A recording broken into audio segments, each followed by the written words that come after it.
The best minds of my generation are thinking about how to make people click ads.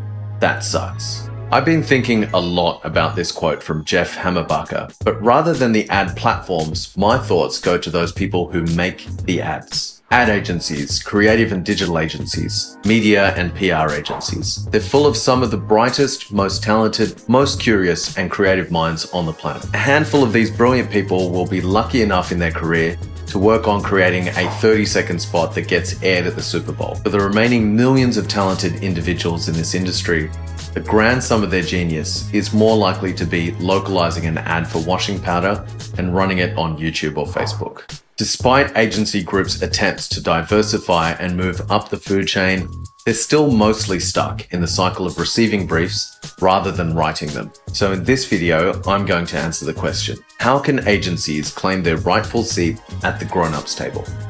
Let's go. I'm Iqbal from 5 Ways to Innovate. On this channel, I share insights and stories from my 20+ years leading innovation at some of the world's top companies, including Facebook and Deloitte Digital.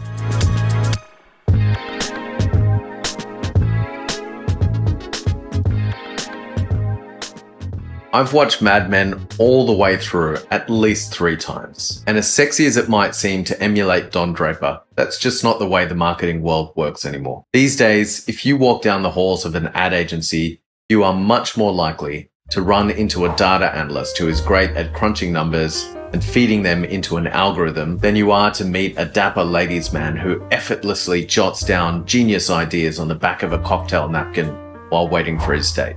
I actually started my career in the agency world, first starting my own boutique shop and then graduating to general manager of one of Australia's most awarded digital agencies. And I'll admit, during that time, I did romanticize the role that we played in the business ecosystem. I led a group of super talented strategists, data analysts, UX architects and researchers. We felt like rock stars, locking ourselves in a war room for weeks at a time, spending our evenings splitting pizzas and beers while filling up whiteboards with the outputs of our epic brainstorming sessions. We would emerge on pitch day, hyped up on adrenaline, to share our brilliant ideas with the client in the hopes of winning their business. It was a rush, and we felt like the work we were doing was of critical importance. And then I joined Deloitte.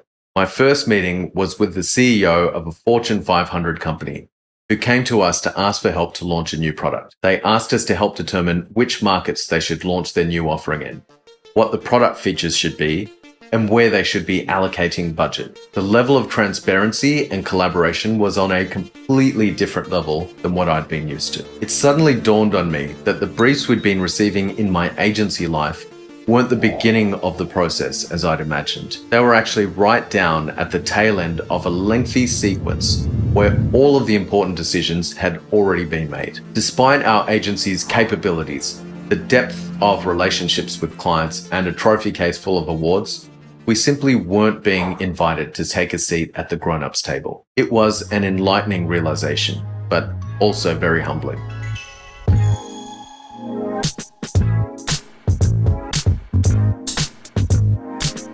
When I first started working at Facebook, a key part of my role was building partnerships with the large consulting firms such as BCG, McKinsey, Deloitte, and Accenture. My boss at the time was a veteran of the marketing industry, having been a leader in both client organizations and big network agency groups. He gave me a great analogy that always stuck with me. Agencies are like train drivers. They receive a brief from the client, and it's then their job to execute it. The brief tells them where to start and where to end, what time to depart and arrive at the station, what speed they should drive at, and how many passengers they should expect. It's then their job to make it happen and conduct the train ride as smoothly as possible to get from point A to point B. But what a lot of agencies don't see is that before they even receive that brief, a consulting firm has typically been working with the client to map out the route and lay down the train tracks, essentially making the key decisions and setting the parameters that determine how the train ride will go. This system seemed to work pretty well for a long time, but increasingly we've been seeing automation creep in. Platforms like Facebook and Google made the train ride algorithmic, optimizing the departure and arrival times and the configuration of the carriages. The ticket cost was dynamically priced based on real-time data. Over time, the train driver's job had been reduced, to simply supervising the process and making the occasional announcement over the loudspeaker. Now, with the rise of AI, even that role is increasingly being squeezed. In short, there will come a day soon where we don't need the trained driver at all.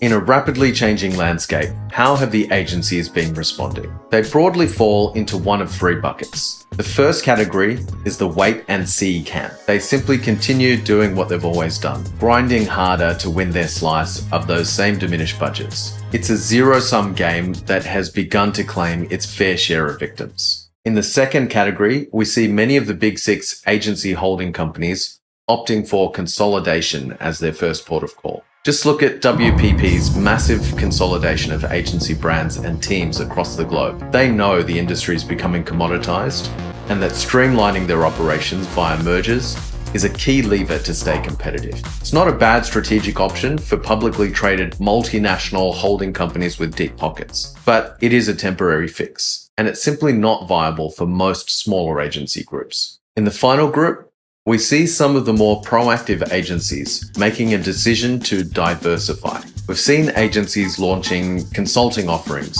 broadening their capabilities into project management, customer experience, service design, and even moving into the ventures space. Out of the three options, it's this final group that's most interesting. Rather than waiting for fate to decide the outcome for them, they're proactively making changes to their business model and their operations in order to evolve and adapt to the changing landscape.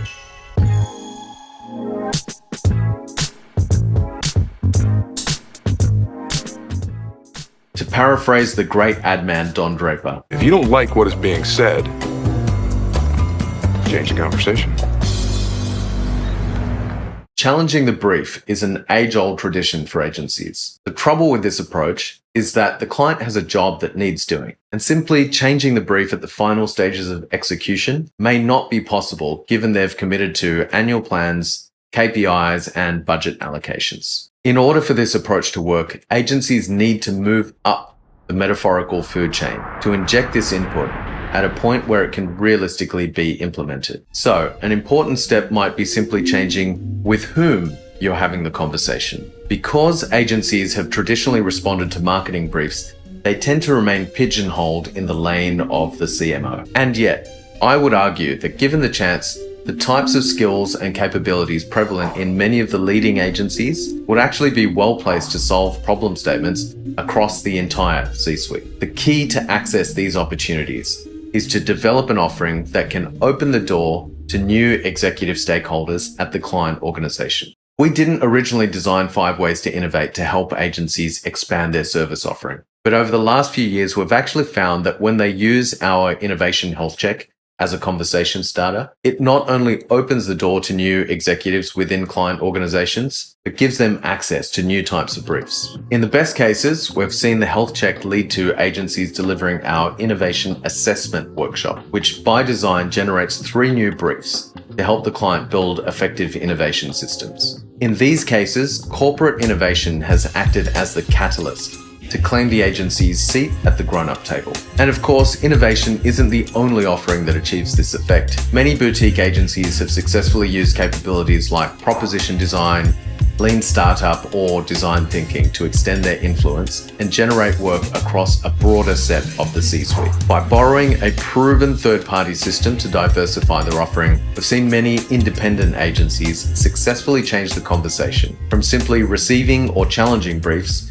to actually writing them. What do you think? Are agencies doing enough to evolve their service offering within the changing ecosystem? Are their creative capabilities well suited to solving problems across the rest of the C-suite? Or should they stay in their marketing lane and let the consultants do the grown-ups work? I'd love to hear your thoughts, especially all you agency folk. Also, if you have a question you'd like answered by an innovation coach, leave it in the comments below. And of course, don't forget to like and subscribe. It really helps us out. I'm Hammerbacher. Stay tuned and I'll see you soon.